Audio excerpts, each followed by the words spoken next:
Are you done packing yet? Please make it quick.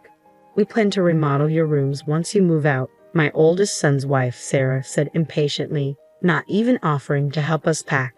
She seemed thrilled to claim this house as their own. Little did she know. Glancing at my husband, John silenced me with a look and turned a serene smile to Sarah. We're sorry for keeping you waiting. We'll leave by tomorrow with the movers coming in.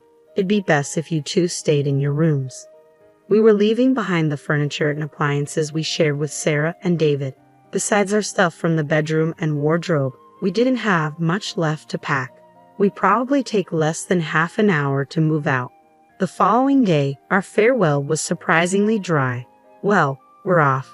Take care, we said. No apologies, no words of gratitude. They didn't see us off either. Sarah and David simply glanced at us from their leisure in the living room. Since they were so indifferent, we didn't need to make a fuss about leaving. But as we got into the cab silently, I couldn't help but worry about our cat. We were leaving her with them. Could Sarah properly care for her? Would she raise her with affection?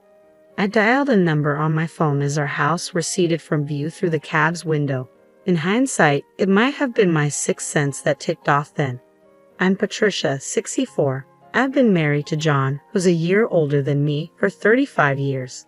We've never had a major fight, and I would say we're pretty close. John worked for a foreign company and was often busy, but he always spent his spare time with the family. With his recent retirement, I was excited to spend more time with him, but it seems like I was the only one happy about his retirement. Our eldest son's wife was upset about it, and it was apparent. David and Sarah had been living with us in our house for a year now since their marriage. Sarah, David's wife, was actually the one who suggested we live together. We have a subway station nearby, and with a well-developed public transportation system in our area, commuting to work and going for shopping is pretty easy, which is why Sarah loved our place.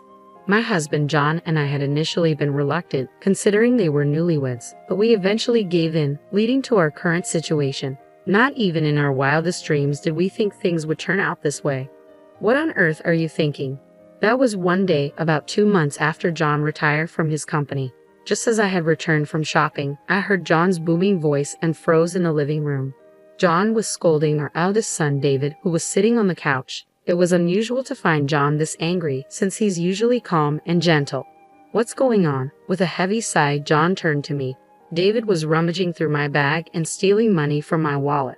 What? Apparently, he lost big on a trifecta bet at the Kentucky Derby and is strapped for cash.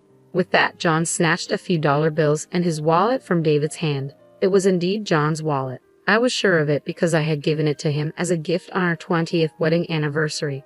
The fact that David was holding the wallet and money was undeniable proof that what John said was true.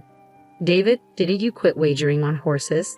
You lost big before and swore you'd never do it again. So why? Whether he heard me or not, David just continued to watch TV without responding.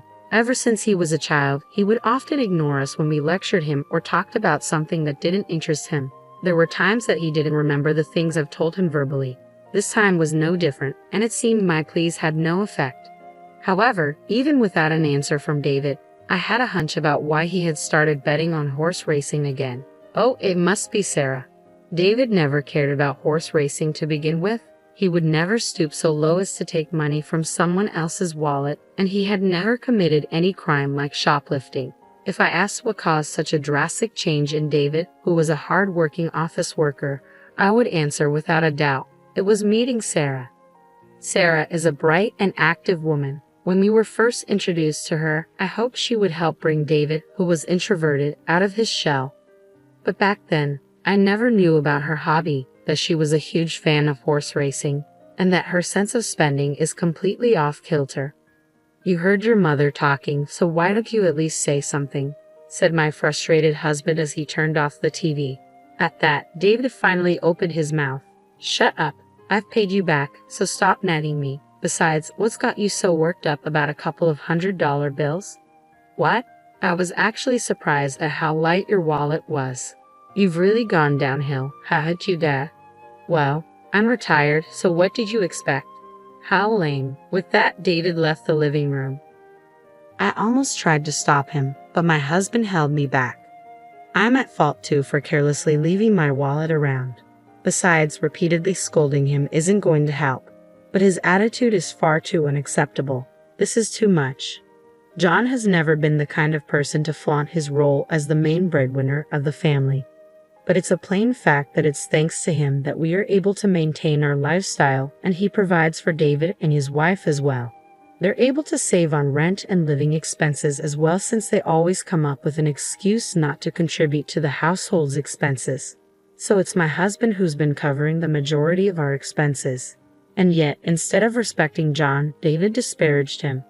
David's comments were unacceptable, but I was also enraged with his wife for introducing him to gambling. A few days later, still feeling uneasy, I decided to ask David's wife directly. It seems like David is struggling with money lately. Do you know anything about it? Oh, he apparently took a big hit at the Kentucky Derby. You knew about it? Yeah, after all, I was the one who suggested we go together, she admitted. Just as I thought, sure enough, David had been drawn back into horse racing by Sarah. Why would you do such a thing? David was trying to quit horse racing, I interjected. Is that so? I had no idea. Please, Sarah, I'm begging you not to invite David to the horse races anymore. If this keeps up, won't you be in trouble too? Well, we each have our own earnings and we're just doing what we like, so I have no problem with it, she replied nonchalantly. I was taken aback by her reply. Certainly, both David and Sarah, as a couple, were earning their own money and could spend it on whatever, as long as they had food, rent, and clothing covered. But you two are a married couple, right? You might even have kids in the future. For their sake as well, we've decided not to have children. We don't want to give up the things we love just to be tied down raising the kid, she revealed. I was shocked again by her response. There was too much information to process all at once, but in a way, it made sense. Having children would require them to have more savings by tens of thousands of dollars, which is probably why they could be so careless with money. But even without children, a married couple is still a married couple. But as a couple, you should support each other when in trouble, right? David is in trouble right now. Well, why don't you, Patricia, and the rest of the family help him out? You're his parents and well off, right? Oh, are you living off your pension now? But you had your retirement fund, didn't you? My husband worked for a foreign company, so we don't have a retirement fund. Really? That's a bummer, she remarked casually. I thought you had a nice retirement payout. We don't, so I need you and David as a couple to be more financially responsible. To be honest, the living expenses are already quite a burden, and we can't afford to cover for you guys anymore. Isn't that David's fault for losing? I can't take responsibility for that. But anyway, we can't right now. I was unable to secure a promise to support David and found myself ejected from David and Sarah's room. A week passed, and David's financial problems remained unsolved. Was he so desperate that he had to pilfer money from his parents' wallet? Shouldn't we help him before he resorts to illegal activity? I discussed it over and over with my husband John, but in the end, this was the result of us spoiling him in the past. John convinced me that we needed to be firm this time for his future's sake, and I had to agree. We were providing him breakfast and dinner, and he had a pass for commuting to work. The goal was simply to have him make it until his next paycheck, but then the situation took an unexpected turn. It happened on a weekend night as we finished our dinner and were relaxing in the living room as usual. Ding dong. Our doorbell rang, but we weren't expecting any visitors. So I approached the front door to see who was visiting us this late at night. I opened the door, wondering if I had a package scheduled for delivery, only to be taken aback.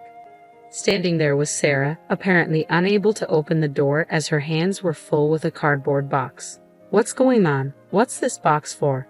As I hurriedly took the box from her, a rustling sound echoed from within, causing me to let out a scream.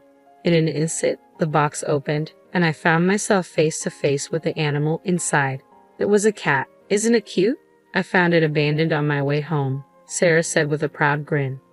I was momentarily stunned, but I quickly remembered the gravity of the situation and yelled toward the living room, "John, go to her bedroom and shut the door immediately." I then closed the box and pushed it back towards Sarah. "I'm sorry, but we can't keep a cat in our house." "Ha, why is that?" Sarah looked confused. I explained to her that my husband, John, has a severe cat allergy. In addition to developing inflammation upon contact with cat saliva, he also suffers asthma-like symptoms when inhaling cat hair or dander. There was even a time in the past when he was rushed to the hospital because David had returned from a friend's house covered in fur. I thought I had already told Sarah about this when we started living together, but she seemed to have forgotten. So, what are you saying? Do you want me to take it back where I found it? In this cold weather, it'll die. Sarah's statement left me at a loss for words. I couldn't possibly tell her to return it to the freezing cold outside. However, I can't expose my husband to danger either. All right, you can keep it in your room for tonight, but just for tonight. Tomorrow, we'll contact an animal shelter and ask them to take it in. I thought that, at the very least, an animal shelter would provide temporary refuge for the cat. Sarah reluctantly nodded in agreement to my suggestion. I told my husband and son about it, and they agreed to let the cat stay in John and Sarah's room for the night. However, things didn't go as smoothly as expected the next morning. John and Sarah changed their minds and decided to keep the cat. Sarah, that's not what we agreed on. But I really want to keep it. It's so cute. Why can't I keep it? Because your dad is allergic to cats. He'll be fine as long as he doesn't touch it. We'll take good care of it, please. You won't be home during work, right? Who will take care of it then? I can't, which is why I'm telling you that we can't keep it. How terrible. I didn't know that even you can be so inconsiderate, unable to even save a small and cute kitten. Animal shelters, they end up euthanizing them, you know? Handing it over to such a place just because it's inconvenient for you, turning a blind eye to the sacrifice. Do you know what they call people like you? A boomer. Why? You're just a nuisance. If you can't live with this kitten, then please leave this house immediately, Sarah snapped. I was about to snap back at her, but David chimed in. It's a good opportunity. Why don't you guys move into a retirement home? It might be comfortable. You're at that age and we're not taking care of you guys. You guys aren't even bringing in any income anymore. I've had enough. Fine. Suddenly, my husband, who had been silently listening to our argument, interrupted me. Since last night's incident, he'd been wearing gloves and a mask and keeping a distance from David and his wife. I felt sorry for making him uncomfortable in his own home. The reason we can't keep the cat is my fault. I will take your advice and leave, John said. As David said, this might be a good opportunity to consider moving into a retirement home. Saying that, John looked at me. Understanding his intentions, I remained silent. David and his wife probably took this as us giving up on our house. They suddenly became more cocky. We'll take good care of this house, so don't worry. But keep the property under your name. The paperwork and payments are a pain. Moving into a retirement home can be quite expensive, you know. Please handle yourselves. Don't rely on us. We aren't helping, they said, seeming relieved, even joyful, at our compliance. This must be their true nature. Perhaps they picked up that kitten on purpose, hoping for this to happen. I realized that we had been manipulated by Sarah. For the following week, I began packing while looking out for John. David and his wife, who had lost all reserve, continued to throw veiled insults at us. But they probably realized that if John collapsed, our move out would only get delayed. So they did not let the cat out of their room. That was the only promise they kept. Are you done packing yet? Please make it quick. We plan to remodel your rooms once you move out, Sarah said impatiently, not even offering to help us pack. It seemed they couldn't wait to make this house their own. They really don't know anything, do they? I glanced at my husband. He silently calmed me down and gave a gentle smile to Sarah. We're sorry for keeping you two waiting. We'll leave by tomorrow. The mover's coming in. It'd be best if you two stay in your rooms, he said. We were leaving the furniture and appliances that we shared with Sarah and David behind. Besides our stuff from the bedroom and wardrobe, we didn't have much left to pack. I bet it won't even take 30 minutes to move everything out. And came the next day. Our farewell was surprisingly dry. Well, we're off, I said. All right, take care, Sarah replied. No apologies, no words of gratitude. And they didn't see us off either. Sarah and David simply glanced at us from their leisure in the living room. Since they were so indifferent, we didn't need to make a fuss about leaving. But as we got in a cab, silently, I couldn't help but worry about our cat. We were leaving her with them. Could Sarah properly care for her? Would she raise her with affection? As our house receded from view through the cab's window, I dialed the number on my phone. In hindsight, it might have been my sixth sense that ticked off then. I did have some concerns about our life after moving out, but things became much easier for me. After all, we had two fewer people to worry about. Everything from meals to making choices, I only had to put in half the effort I used to. No need for considerations or worries. I felt like I had regained the freedom I had before David got married. About a week into this new daily routine, I received a call from Sarah one evening. After getting my husband's approval, I answered the call. Suddenly, a frantic voice echoed from the other end of the line. "Patricia, what's going on?" "Power and gas have been cut off." It seemed that she had just gotten home. She was so flustered that the call had accidentally switched to video, but all that could be seen on the screen was the light from a flashlight moving around in a pitch-black room. I couldn't see her face. "That's because we canceled the contract for our utility bills." "Of course, they'd be off," I explained. "What? What do you mean? Why did you cancel them? Are you trying to get us in trouble? Are you doing this because we kicked you out?" Sarah's voice rose in panic. "Sarah, calm down. Is David there?" My husband's calm voice seemed to pacify her somewhat. "He just got home," Sarah responded. David seemed to be having a mild panic attack at the sight of their pitch-black house. We waited for them to calm down before my husband explained the truth. "We've actually sold the house. The new owner has been decided, and the handover date is coming up soon. That's why we canceled our utilities contract." "Sold? We weren't told about this. Were you going through the process without telling us?" "We live here." I couldn't help but interrupt Sarah, hearing her entitled claim. I had to tell David about the contract and the handover date, even the progress. However, judging by Sarah's reaction, it was clear that David had not passed the message on to her. Rather, he may not even remember what he was told, given his habit of not listening. Over the past few months, the house had been in chaos due to meetings with real estate agents and potential buyers. David and Sarah, who were hardly home during the day, must have been oblivious to all this. There were plenty of chances for them to notice what was going on, but they missed them all. They simply never cared about what went on in the house. And that's on them. "So, I assumed you guys would move out soon after we did. Have you not moved out yet?" I decided to ask, feigning ignorance. Immediately, a quarrel erupted on the other end of the line. Accusations were thrown around. "It's your fault. I didn't know we'd been fooled," and the image of David and Sarah arguing in the dark was both surreal and amusing. However, once their argument ended, David and Sarah turned their frustration back on us. "Even so, isn't it overbearing to proceed with this without a consensus? I don't remember agreeing to this," Sarah complained. "Well, I did get a reply when I asked if it was okay to sell the house. You said, 'Yeah, sure,' I responded. Technically, all I received was an absent-minded response from David, who was watching TV at the time. Still, he agreed to it. It's his fault for not listening and giving careless responses when I told him, I added. David was momentarily speechless, but then he seemed to have a change of heart and shouted loudly, "Ah, enough. I get it. So what are we supposed to do?" "What do you mean? Where are we supposed to live? Where do we go now? You've prepared a place for us, right?" David's yelling took my husband aback. "Why?" my husband asked back, puzzled. Our son was taken aback by this answer. "You kicked us out. Why do we have to find you a new place?" I interjected. "But we really didn't kick you out. You were planning to leave anyway, right? So it's not our fault at all. Besides, it was your decision to sell the house. It's your responsibility to secure housing for us since we are affected by this," I argued. "Yeah, that's right. For a rental, you pay some amount for leaving, then you gotta pay us some money too. I know you made a lot from selling the house. Rental, huh? Before paying you any vacating fee, you should pay us the rent for the period you were living in that house, shouldn't you? Plus, we covered all your living expenses too. Let's have you pay all of that upfront, including rent and living expenses. It'll be about $7,000 for a year. You can pay it right now, can't you?"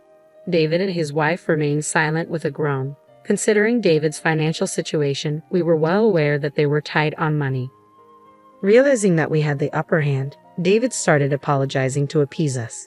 "That's right, we should be the ones to pay first. But we don't have the money right now, so we can't. So, to make sure we can pay you back properly, why don't we live together again?" he suggested. "Yeah, that's right. Please tell us where you're moving to. We'll move in with you guys right away," Sarah chimed in. I sneered at them. "No, we can't live with a cat. Wasn't that the reason you kicked us out? We'll get rid of the cat right away," they offered, their selfishness evident. Feeling deeply sorry for the cat at their excessively selfish words, I refused. "No, we can't live with a cat. Wasn't that the reason you kicked us out?"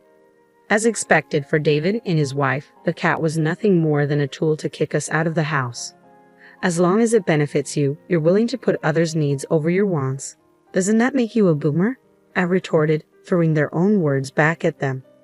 Sarah started to cry, but we had no obligation to be swayed by their tears. Besides, the place we moved into is an apartment for the elderly, so young people like you can't live there. You're the ones who suggested it, remember? I reminded them. After talking over them, I hung up. All I could hear from the phone was David and Sarah crying. In the end, we never heard an apology from them. Soon after that, the young couple left the house. Apparently, they had no savings and they both declared bankruptcy. Now, they live in public housing. When we returned to the house once for cleaning before handing it over, we were able to hear about David and Sarah from our friendly neighbor's wife. According to her, they had quite a hard time packing in a house without electricity, and as expected, they left the cat behind when they moved. Fortunately, I had asked the neighbor's wife to take care of the cat in advance, and she agreed. I'd offered to help her find a new owner for the cat, but she grew attached and decided to keep it. What was surprising was that David and his wife didn't get divorced. Those two were probably meant for each other. They might be eyeing my husband's inheritance, but we picked a pretty nice apartment. By the time we pass away, there will be hardly anything left. Finally, we were able to start living our life together as a couple without any interruption. The senior housing where we moved in has excellent services, with a gym, karaoke, and a pool. We even get served freshly made meals 3 times a day. And above all, there are many couples our age in the building. We have made a lot of new friends here, and we plan to enjoy our retirement years together.